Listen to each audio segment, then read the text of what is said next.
নমস্কার বন্ধুরা, মীনাক্ষী কিচেনে আপনাদের স্বাগত। আবার নতুন নতুন রেসিপি নিয়ে চলে এলাম। আজকের রেসিপি হলো ইঁচড় চিংড়ি। আমি ইঁচড়টা কেটে নিচ্ছি।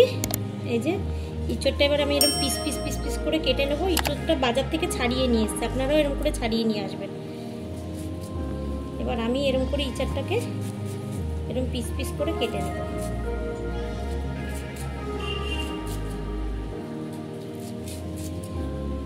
এটা তো কচি, এরকম করে করেই কেটে নেব। কাটা হয়ে গেছে ইঁচড়। এবার আমি এগুলো একটুখানি একটা সিটি মেরে সেদ্ধ করে নেব। এবার আলুগুলোও দিয়ে দেবো। আলুগুলো এরকম করে ডুমো ডুমো করে কেটে রেখেছি, আলুগুলোও দিয়ে দিলাম। এবার আমি জল দিয়ে দিচ্ছি। অল্প জল দেবো, বেশি জল দেবো। এবার এর মধ্যে আমি হাফ চামচ নুন দিয়ে দিলাম, হাফ চামচ হলুদ দিয়ে দিলাম। একটা সিটি মেরে নেব। এখানে পেঁয়াজ কেটে রেখেছি দুটো, এখানে টমেটো কেটে রেখেছি একটা, এখানে আদা রসুন কেটে রেখেছি, আর এখানে লাগছে আমার 4টে কাঁচা লঙ্কা। এগুলো আমি পেস্ট করে নেব, অল্প অল্প করে পেস্ট করে নেব।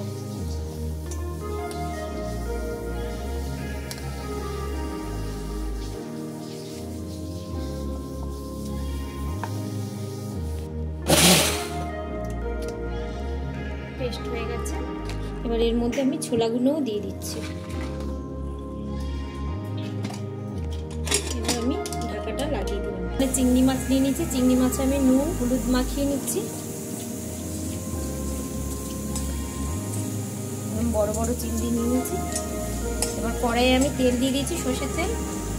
এবার সর্ষের তেলটা মধ্যে আমি মাছটা ছেড়ে দিচ্ছি।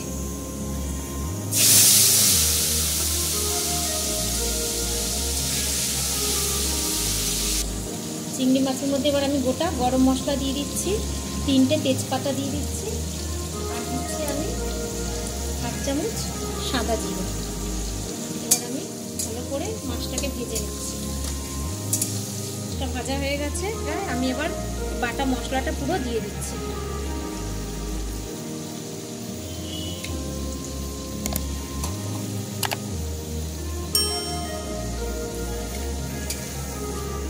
মশলাটা পুরো আমি কষিয়ে নেবো একদম চিংড়ি মাছের সাথে। এবার হাফ চামচ হলুদ দিয়ে দিচ্ছি, হাফ চামচ নুন দিয়ে দিচ্ছি, হাফ চামচ জিরের গুঁড়ো দিয়ে দিচ্ছি, হাফ চামচ কাশ্মীরি, হাফ চামচ ধনের গুঁড়ো দিয়ে দিচ্ছি। এবার মশলাটাকে ভালো করে কষিয়ে নেব। এতে ভালো করে মশলাটা একদম কষানো হয়ে গেছে। এবার আমি ততক্ষণ প্রেসারের সিটি হয়ে গেছে,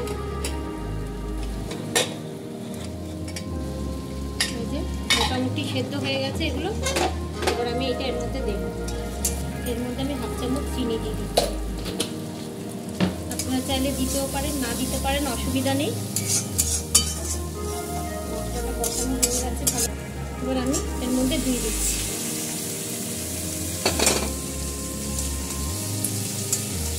এবার আমি পুরো কষিয়ে নেবো ভালো করে।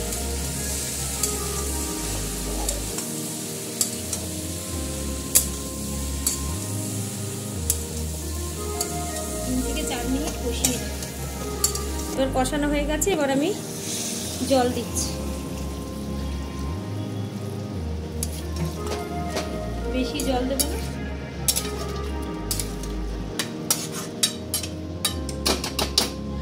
এবার আমি উপর দিক দিয়ে ঘি দিয়ে দিচ্ছি।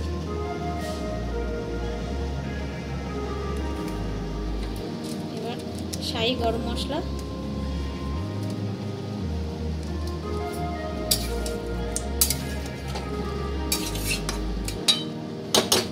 এবার আমি 5 মিনিট ঢাকা দিয়ে রাখবো। 5 মিনিট হয়ে গেছে,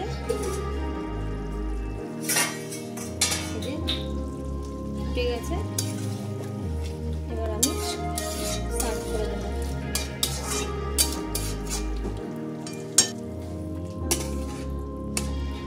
তো বন্ধুরা, আপনারা দেখলেন আমি ইঁচড় চিংড়ি কেমন করলাম। তো এই বছরের ফার্স্ট ইঁচড় চিংড়ি করলাম। তো আপনারা এরকম করে বাড়িতে বানিয়ে দেখবেন। ভালো লাগলে অবশ্যই লাইক শেয়ার সাবস্ক্রাইব করবেন। এরকম করে বানানোর চেষ্টা করবেন। Thank you.